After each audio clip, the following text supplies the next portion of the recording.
दायित्व नेला बेलू बहुत विलंब हो जाता से आरंभ विभिन्न इश्यू को लेकिन जो विलंबित होता विभिन्न समय प्रति 3 मास थे थे आर समीक्षा भुवनेश्वर कराला जो लास्ट आम रिव्यू मीटिंग रे जो टार्गेट दिया से टार्गेट अनुजाई जोटा आमर जो रेसिडेंशियल यूनिट जोटा को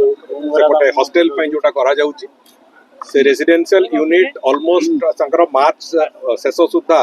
हैंडओवर करिवार थला प्रायतः एप्रिल मिड एप्रिल सुधा से माने सेटा हैंडओवर करियो बोली आशा अछि एवं क्लिनिकल यूनिट को हमें टाइम देइतलु जून 30 सुधा ताकू संपूर्ण रूपे कंप्लीट करेवा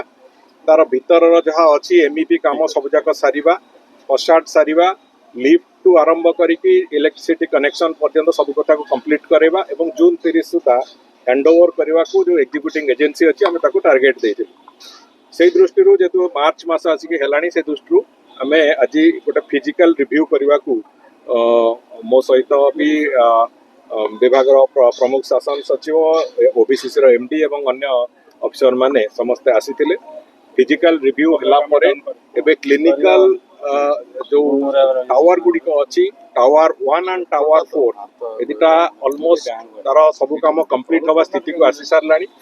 केवल मेडिकल फर्निचर्स जे आसवा परे से बिल्डिंग गुड़िक ऑपरेशन आम कर आरंभ द्वितीय जो 2 आउ 3 अच्छी तार काम भी क्षिप्र गति रे चली आउ जहाँ छोट मोट कमी अच्छी ताकू तुरंत सारिबा पई तांकू से अनुसार निर्देश दिया जाइछि एवं जून 30 सुधा